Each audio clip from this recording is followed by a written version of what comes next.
Hello everyone.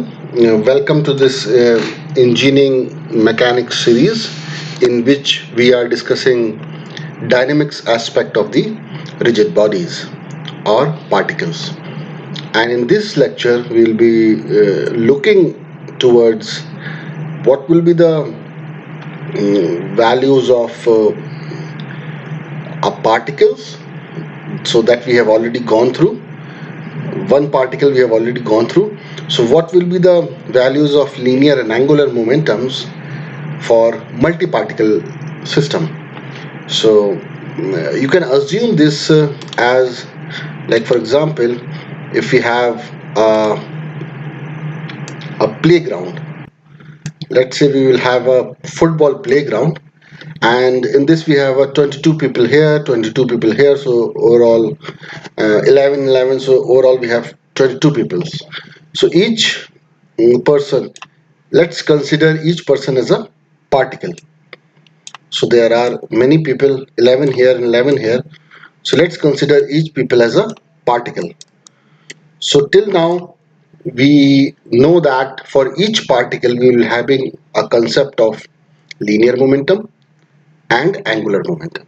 So linear momentum of this particle will be, or this man will be, mv, and angular momentum of this man will be from any fixed point. Let's say from this point there will be originating a position vector r. Okay, so r cross mv will give me a angular momentum. Okay, angular momentum ho for this fixed point o. So this we have already gone through in the previous lecture. But what about multi-particle system, when we have a lot of particles or more than one particle in a system? So the concept remains same. Everything will be remain same. The only thing is we have to sum up all the linear momentum to conclude about the overall sum of the linear momentum of the particles, and in a similar way we have to sum up all the angular momentums also. So the linear momentum of this will be, let's say this is 1, so mv1, and this is mv2, and for this particle mv3, mv4, and so on.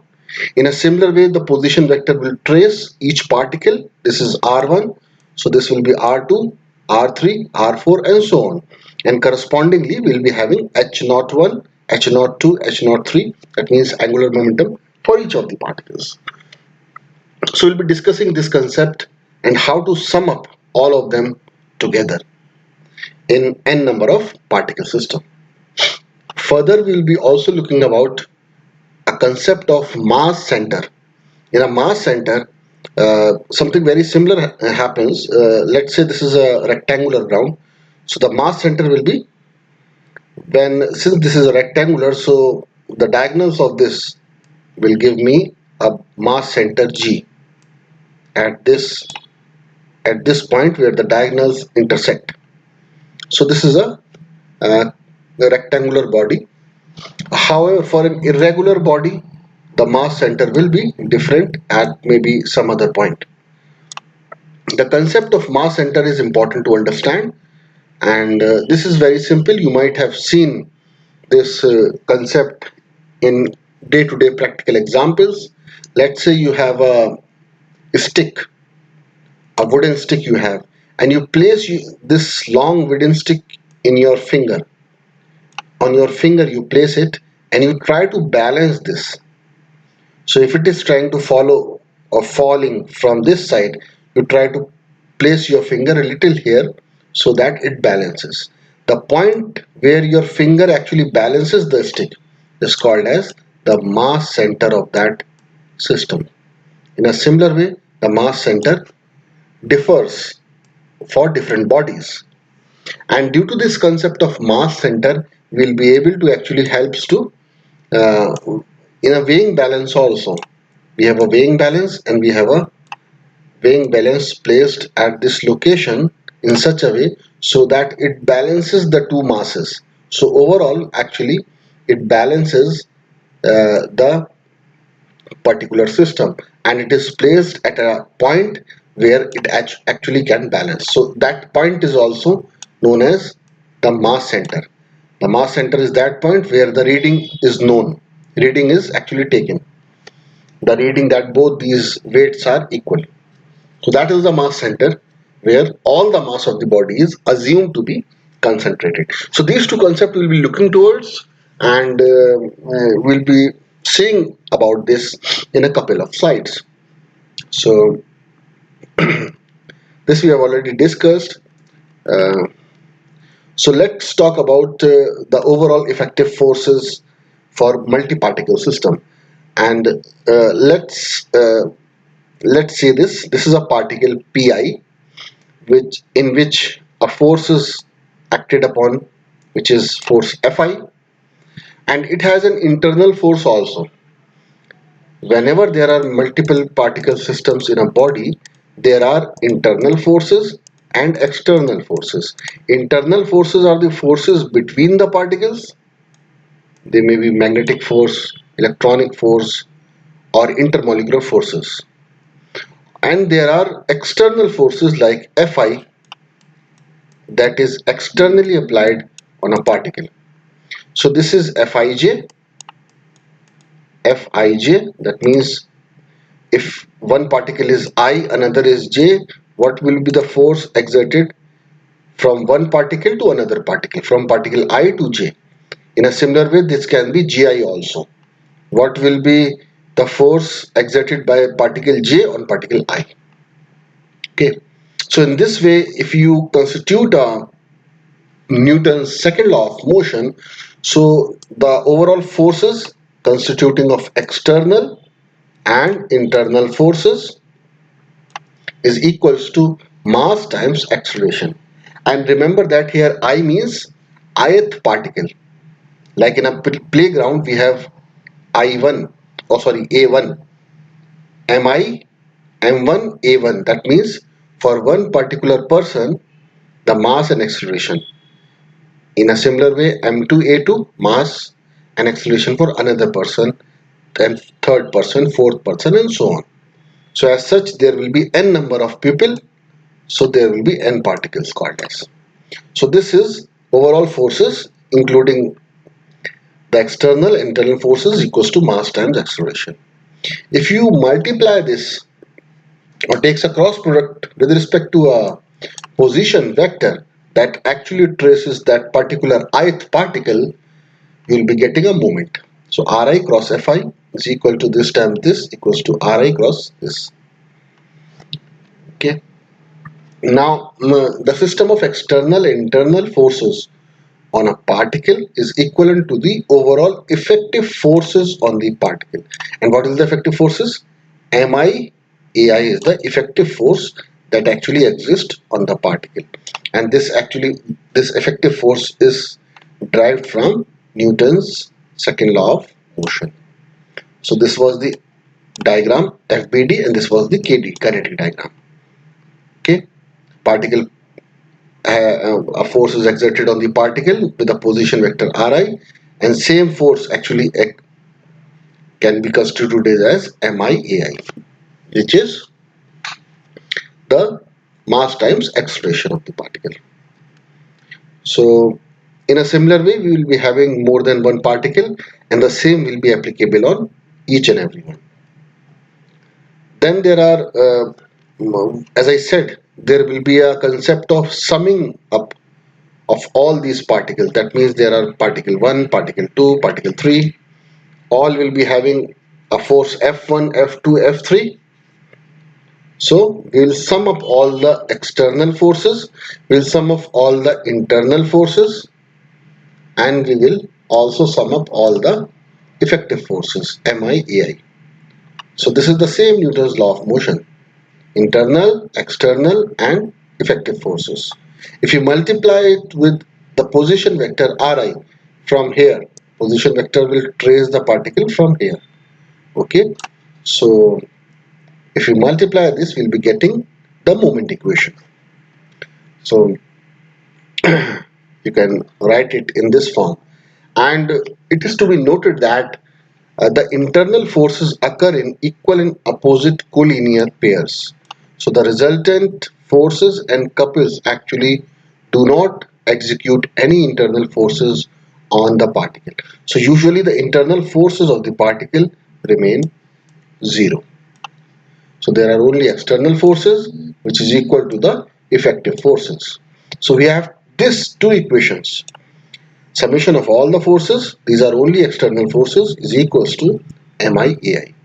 Or if you multiply it with a corresponding position vector, this will create a moment. Ri cross Fi equals to summation of Ri cross MIAI. This is for all the particles, all the n number of particles as existing in the system. So we'll talk about linear and angular momentum, and we have already gone through about the linear and angular momentum in the earlier lecture. So in this lecture we will see the sum up of all the linear momentum of all the particles and summing up of angular momentum of all the particles. So by the definition, the linear momentum is MIVI. So summing up for all the particles I equals to 1 to n, this will be the equation for linear momentum. If you differentiate it, then it will become, the velocity will become acceleration. Remember that mi is constant, so the differentiation will be only applicable to velocity only. So this will be written as, can be written as like this also.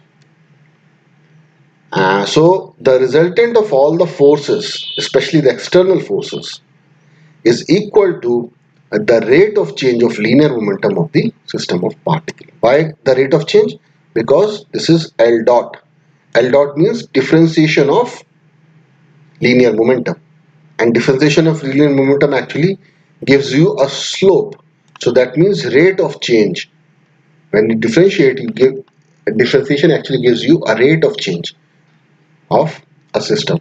So this is a, so external forces is equal to the rate of change of linear momentum of the overall system of particles.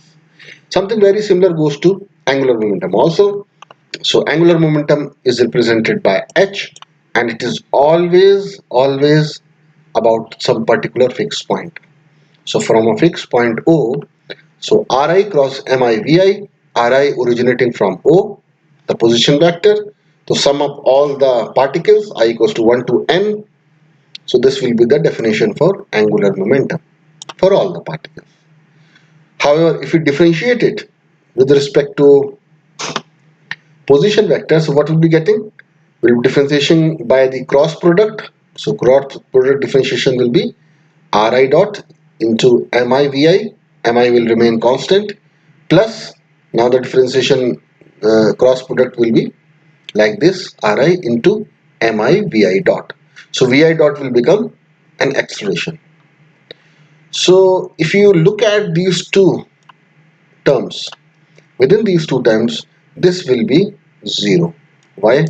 Because Ri is also Vi, and Vi cross Vi will be a same vector. So cross product of the same vector is 0. So only this term remains. So Ri cross MIAI. So your rate of change of angular momentum is equal to the sum of all the effective forces on the particle. Okay, the moment resulted about fixed point of the external forces is equal to the rate of change of angular momentum of the all the particles. So this things needs to be understood. Okay, so this remains for all the particles of the system. This is how the equations are constituted. Further, as I said, we'll be discussing about mass center also. I have already discussed what is a mass center, how it is placed. Now you know what is a mass center. So let's look about the mathematical equation of the mass center. So mass center is represented by G of system of particles and is defined by a position vector Rg, which satisfies mRg is equal to summation of all the particles Mi Ri. mRg, summation of all the particles. So let's say you have a coordinate system, and you have a body. Okay, and the body is mass center is G, and the mass of the body is M. So your position vector will be RG here to here. This will be RG. So RG times M will be equal to summation of all the particles from 1 to n, Mi, Ri. Mi and Ri. Why Mi? Because each and every particle will be having a one mass, M1, and will be having a position vector from here to here, R1. Other mass M2, R2, M3, R3. Sum of all of them will be equal to the equivalent mass times the position vector from Rg. Okay. So differentiating it two times. So if we differentiate it one times, what will be getting? R dot, which will be the velocity. So mvg will be equal to, this becomes R dot becomes v or vg. So this becomes L, linear momentum. mv is L, and if you differentiate it again, then this becomes acceleration. Mag is equal to L dot, or summation of all the forces, external forces. This is already derived earlier here. Here already derived this. L dot equals to summation of all the forces. Now it's important to understand the that any body here, G is there. So that point will be having an acceleration also, and that acceleration is Ag, and it will be having a velocity also, which will be Vg. Okay, the velocity and acceleration it will have, but there will be a velocity and acceleration for each of the particles also. Velocity of this particle, acceleration of this particle, velocity of this particle, acceleration of this particle. So what we are trying to do actually is that we have a body with which there are n number of particles. So the sum of all the accelerations we are trying to take, sum of all the velocities we are trying to take, and we are trying to concentrate it at a mass center. And we used to say that as a way we have multiple forces, F1, F2, F3, and we used to take the resultant of that. In a similar way, we used to take the resultant of velocities also and acceleration also. Okay, so the velocities and acceleration of this mass center actually represents the resultant of all the velocities and acceleration of the individual particles. I hope you understand this. Let's talk about the angular momentum now. Now the angular momentum, this is something very similar you have gone through in the basics of dynamics lecture, in which we have one fixed frame O, Y, X, Z. This was the fixed frame, and this was the moving frame, also called as Newtonian frame, X dash, Y dash, Z dash. So as this particle moves, this frame also moves with the particle. However, this frame remains constant. And I have explained you this example with a boy sitting near uh, a boy sitting near beneath a sea, just beside a sea, and this was the sea. And here there was one boat which is going away from this boy, and there is one more person sitting on this sea. So coordinate system, this x dash, y dash, z dash is on this sea, on this boat, and since it is moving with this person, so this is a moving or Newtonian frame. However, here we have a fixed frame. So this person is checking out this boat with a constant or a moving position vector. So position vector is every time changing as this boat is moving. When after some point this boat will be here, So the position vector will be different. However, if the frame or the Newtonian frame is here, the position vector of this Newtonian frame of this particle will remain same. This will not change. There is a Newtonian frame, and the location or the position of this boat and this person will not change. They will remain same, because since that this person is actually traveling within the boat. So the boat is moving within that person.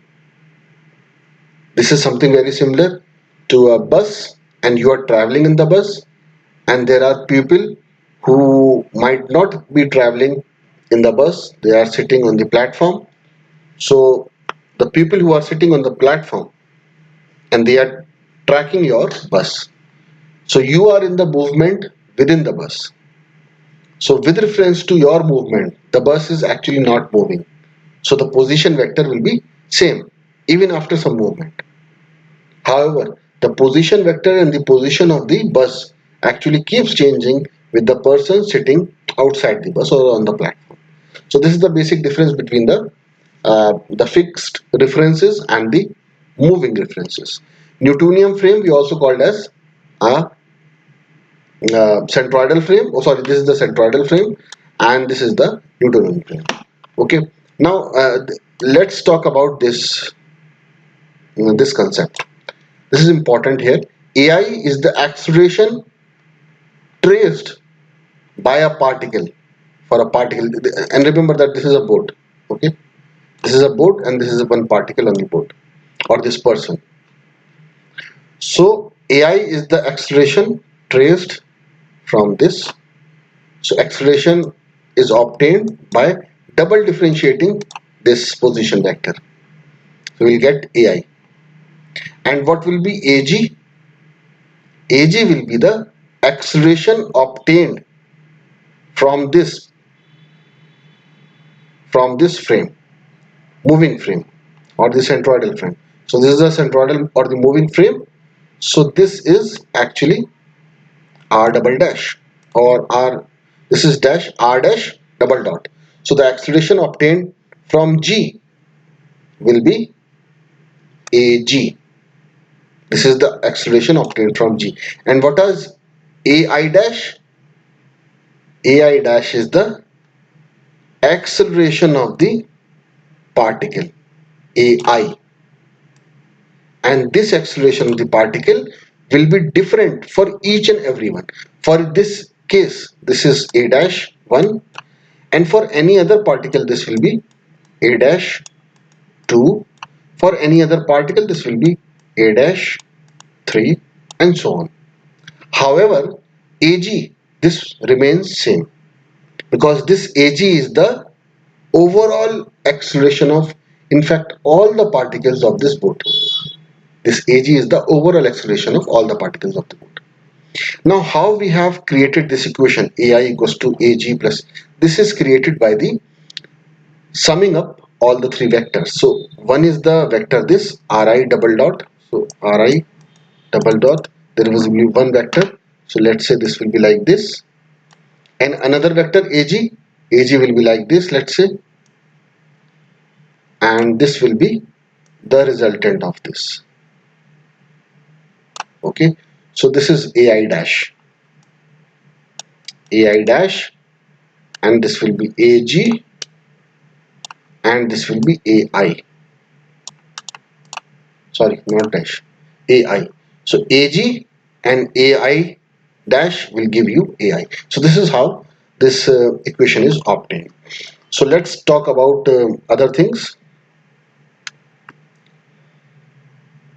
Let's talk about angular momentum.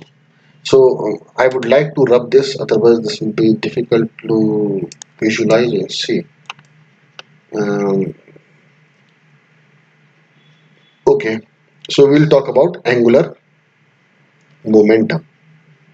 In the angular momentum case, system of particles, so angular momentum will be Ri cross MIVI. Ri dash, please look towards this very carefully. This is important to understand how these relations are obtained. Ri dash cross mivi. So Ri dash cross mivi. This is for h dash. That means angular momentum of this moving frame. So angular momentum of this moving, because I am interested in this particle now, so this will be dash. So I am only interested in this particle. So we will find it out the angular momentum of this moving frame with respect to this. So moment will be obtained only through the fixed point. So I would like to know what will be the moment from here to the moving point. Remember that moment of this particle cannot be obtained from this to G. Why? Because this G is also moving. For movement to be obtained, your point should be fixed. Then only you can obtain the moment. This Ri dash cross mivi. This is only possible when you are tracing the Ri from here. When you are tracing the Ri dash from here. And that's what we are doing. Okay, so let's see. So hd dash will be Ri dash cross mi ai dash. So what we have done, this was the definition of angular momentum, and we have differentiated it. So cross product is, when differentiated, we'll differentiate it the rules using the rules of cross product. Differentiating one, mi will not be differentiated, and then again ai will be differentiated. Okay, so we have differentiated like this. By using this equation, we have put it the acceleration like this, and then we have differentiated it in this form. Okay, and this will be like this. After rearranging it, this will be the actually the equation. Ri dash cross miai will be from this Ri dash miai, and then Ri dash cross ag minus cross ag. If you look towards this term, this is mi. Let's don't talk about mi. Mi is a constant. Ri dash cross ag. So this is a position vector cross ag. Position vector Ri dash is executing from here cross ag. Acceleration of this particle. So this part is not moving, as I said. This is not. This is moving within this. You can only take the moment of things which is fixed. You can take the moment from here. If this would have been r, you can take the r cross ag. This is possible. Or you can take ri cross ag. So ai is from this fixed point. Then the moments are possible. However, the moment cannot be possible if all the things that you are taking from the moment is actually moving. Cannot take the moment from here. Okay, so Ri dash is this and Ag is this. So both are originating from one point. Cannot take the moment. So that's why this part is 0 and this is remaining. So Ri dash cross miai, and this is not dash. So this will be an acceleration of one particle. So that means you can take the moment of this. Equals to Ri dash cross fi. Miai can also be written as fi, or overall you can write this as a moment mg. And this is the overall moment concentrated at this point. You can write this like this, mg. Okay, so h dot g, or rate of change of angular momentum, is equal to the summation of the moment of the mass center. Summation of the moment of the mass center. This is what it is written. So these are the small things that you need to remember while solving your problems. And this will actually leads to the conservation of momentum also. If there are no external forces acting on the particles, then the linear and angular momentum about a fixed point are conserved. How? L dot is equals to summation of all the forces is equal to 0. If all the forces are equal to 0, then integrate it, L equals to constant. Integration of 0 is constant. In a similar way, h dot is also constant. This shows that the linear momentum and angular momentum are conserved. Further, the conservation of momentum also applies to the analysis of mass center. That means L dot in this way is also equal to 0. So L equals to mvg, which is a constant. This mvg is occurring from here. mvg, summation of all the forces, F equals to mvg from Newton's law. Okay. So vg is equals to constant and hg is also equals to constant. I hope you are getting this. Further, further, let's solve one problem. Okay, so let's solve this problem. In this problem, there are this projectile is moving. This is a projectile moving with a velocity of 100 feet per second. The weight of the velocity is 20 lb. Is moving with a velocity of 100 feet per second, and at a certain point, it actually explodes and moves. Its fragment actually moves in one direction with a velocity of va, and in another direction with a velocity of vb. And the weights of these fragments are 5 lb and 15 lb. And these orientation of the direction of these fragments are also given 45 and 30 degrees. Determine the velocity of each fragment. Now this is very simple problem in the sense that mv is already known. mv is already known at this location, and mv is known here, mv is known here. I mean, not known, but this is what you need to calculate. Ma, velocity of each fragment, mv. So this is known, ma known, mvb known. So if you take the horizontal components of this, you will be having one equation. If you take the vertical component of this, you will be having another equation. You will be having two equations, two unknowns, and you can solve very easily using the concept of linear momentum is conserved. After this thing, the linear momentum will be conserved. So you can write down these equations, mv in the x direction, take this component in the x direction, take this component in the x direction, sum up all, find it out. This will be one equation. And in the y direction, no component here in the y direction, 0 equal to component in the y direction, component in the y direction, sum up equal to 0. So you'll be having two equations, two unknown. You can solve this very easily. So like the way I said, this mv naught is equals to mava in this direction, mvbb in this direction. So the equations will be mava, mvbb equals to mv naught. This is the conservation of linear momentum. Now you know that you have a conservation of linear momentum, angular momentum. So the more equations you will be needing, add the conservation of angular momentum also.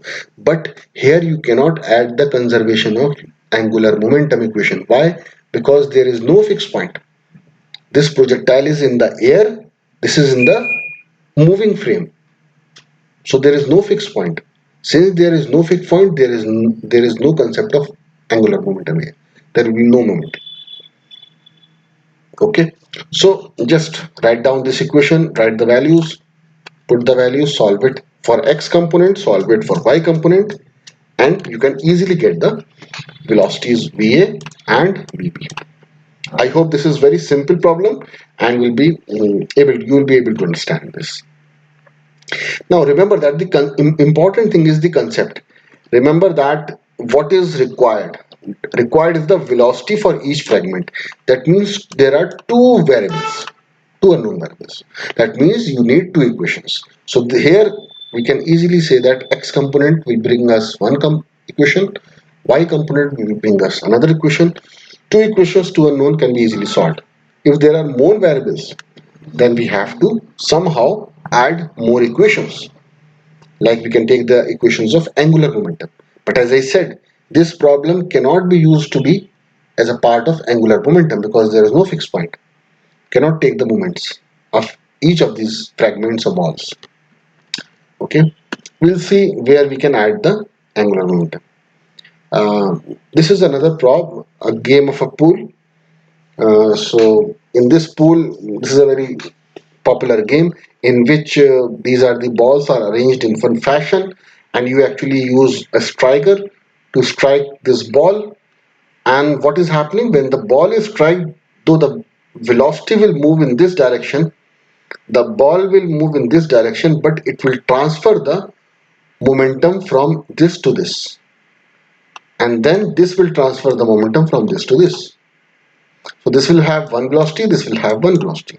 So here the moments are, the momentum mv is getting transferred from one ball to another ball, from one ball to another ball. Okay, you have to keep the track of this transfer momentum, and we would like to solve. So what is being asked? Ball is moving with a velocity of v naught. This is the given velocity by the striker. Strikes the ball B and C, which is at rest. It usually are at rest. Knowing that after the collision, the three balls move in the certain directions with velocity of v naught and vc. Uh, and that v naught vc is this. So these are the indicated directions of the velocity. Determine the magnitude of the velocity of ball A and ball B. Ball A and ball B velocities are need to be found. Ball C velocity is given. So what is to be done? We will do something very similar that we have done earlier. What? Conservation of linear momentum. This is looking very easy, and this is looking that you actually need to be used to find out the conservation of angular momentum only. Why? Because you need to find out two velocities only, ball A, ball B. So actually two velocities are needed, and we can use two equations along the x and along the y directions. How these equations should be used? Let's see this. So for x, conservation of linear momentum, m times velocity in cos 30 degree. So this is the cos 30 degree will be this component along the x. Okay, is equal to mva sine will be this of this ball will be this component will be this component mva, and mvb will be this will be this component, all the horizontal components. Okay, so this is fine, and then this is the 45 degree c component is this. Okay, so all the horizontal component add up together, write equation 1. In a similar way, write for y. So y will be this and this and this, and y will be from here to here, this vertical one. Okay, so these will be the y, two equations, two unknown, solve it, obtain the va and vb. Very easy, simple. So in this way you can solve these equations. You can analyze and visualize how the momentum will transfer from one to another one, one to another one, one to another one, how the balls will transfer the linear momentum. And when they transfer the momentum, the energies are also transferred. So we have talked about kinetic energies, potential energies. Something very similar goes to the kinetic energy and potential energy equations also. So we know that the kinetic energy, potential energy equations are half mv square. So V can be written in the dot form and can be written in this form also, expressing the velocity in terms of centroidal frame. So this is a moving frame or the centroidal frame. So half mv square mi vg plus vi dash using this equation, and vg plus dash. Okay, and then rearranging this, adding up this, and we'll be getting this half mvg square plus half mvi vi dash square. That means that kinetic energy is equal to the kinetic energy of the mass center. The overall kinetic energy is equal to the kinetic energy of the mass center plus kinetic energy relative to the centroidal frame. Kinetic energy relative to the centroidal frame. One is how this is moving, kinetic energy of this movement, and the kinetic energy of the mass center and the kinetic energy relative to the centroidal frame. So for this particle, how this is moving relative to the centroidal frame, each and every particle. So this energy is also to be added while using the overall kinetic energy equation. And we have also we have gone through a work energy principle. Something very similar applies to this also. Okay. Um, and impulse momentum equations were also there, and we have seen the impulse momentum equation can be transferred to the linear momentum equations also, like this, the way they are written. Sum up all the forces. Remember that the impulse momentum equation were time bounded. They were time bounded. Impulse was the force which rests on a body for a very short period of time. So they were time bounded. So in a similar way, that force is a time bounded T1 to T2. So that means this actually means that the difference of the linear momentum of the particle. What will be the linear momentum of the particle at one instant, and then what will be the linear momentum of the particle and at another instant. So that means it will be a time bound instant. So we have constituted the linear momentum equation in a similar way like we have done in the impulse momentum equation. L1 plus this was the impulse equals to L2.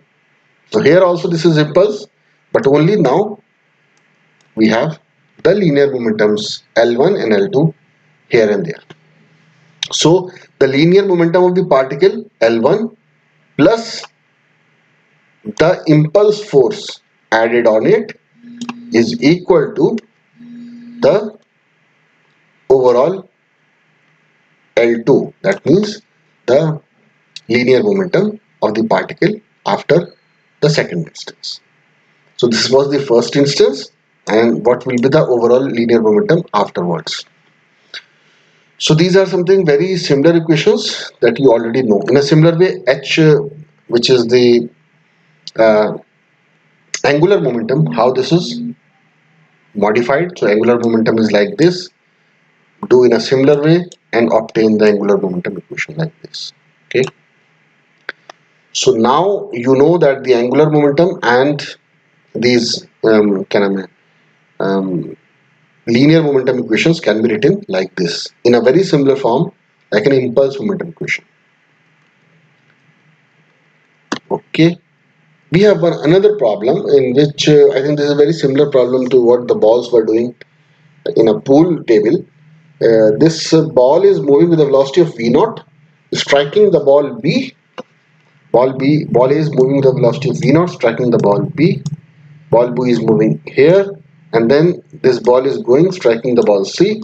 This ball C is moving with a velocity of Vc and Va, and this ball is moving with a velocity of obliquity. That means it is moving at an oblique velocity. The initial velocity is 10 feet per second. Axis of the table, if it hits the ball B and C both at rest, ball A and C hits the sides of the tables at A dash and C dash, A dash and C dash, and ball B hits obliquity at B dash.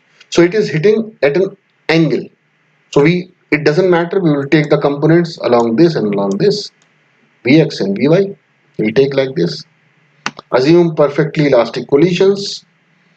Find out.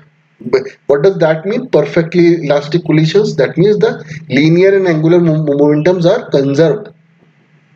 Linear and angular momentums are conserved. That means that it is an elastic condition. Okay. So determine the velocities VA, VB, and VC. Now there are three variables, and since VB is in obliquity, we do not know how much the obliquity it is. So it will be having actually two components also, VBX and VBY. So you have 1, 2, 3, 4 variables actually. Let's see how this is to be solved. So first of all, the conservation of momentum. When the ball is actually hitting, how the momentum is getting transferred from one ball to another ball. So this is the equation of conservation of momentum equations and energy equations. We'll use both of them. So what we'll do, we'll use the conservation of momentum equation, linear momentum. We will use the conservation of angular momentum also, because this is fixed. This table is fixed and we can take the reference point as 0 from here. So we can add or include the equation for angular momentum also. And further we can use the equation for kinetic energy. Kinetic energy, since the balls are striking from one ball to another ball, so kinetic energy is getting transferred. So you can use the equation for the kinetic energy. Let's see how these equations to be used. Again and again I'm telling this, please remember that whenever it depends how much equation you use, it depends upon the number of variables that are required. Since this equation requires 4 variables, that's why I'm using more equations. If the number of variables required being less, then you can use less number of equations. But you must be knowing what these equations are. What is the equation of linear momentum, angular momentum, and this kinetic energy equation. Okay, so this was the linear momentum equation for x and y. Okay, in this way this is constituted, and for angular momentum equation this is written for an angular momentum. Remember that angular momentum equation will not be written for the x and y. This is for all the force components. Angular momentum equation will be for all the force component. It will not be for x and y. So this is calculated from this. So what will be for this? Let's say this is this 2 feet per second. 2 feet distance is where? This is 2 feet. So from here to here, 2, distance is 2. This is there, trying to rotate the body in this direction, which is clockwise. That's why it's negative. So 2 feet times mv naught, clockwise negative. That's why it is negative. Is equal to 8 feet mva. 8 feet mva from this. 8 feet mva, trying to rotate the body in a anti-clockwise. So positive. Minus 7 feet mvby. mvby is this 7, trying to rotate the body in a clockwise, negative mvby. And minus 3 feet, which is minus 3 feet, is this mvc. So it is also trying to rotate the body in a clockwise. So negative. So this is only one equation. So 2 equations, 3 equations. 4 unknowns are there. So we'll use the kinetic energy equations also. Kinetic energy and potential energy before the collision. Kinetic energy, potential energy after the collision. So we are talking only about the kinetic energy. No potential energy is there. Let's balance the kinetic energy. So kinetic energy initial will be equal to the each and everyone's kinetic energy. Kinetic energy of ball A, ball B, both the components, and ball C. So this equation is there. Solve this equation and you will be getting the velocities VA, VC, VB, and every velocity you will be getting. So I hope this video would be informative to you. This will broaden your concept of system of particles. It will make you understand more about the linear and angular momentums and how the momentums are transferred from one body to another body, and how the kinetic energy is getting transferred from another body. And also this will help you to identify such problems, that how to solve such problems relating to these equations, and how to find out which equations to be used. And I hope that this would further lead to broaden your aspect of this. So I'll meet you in the next video. Thank you for today.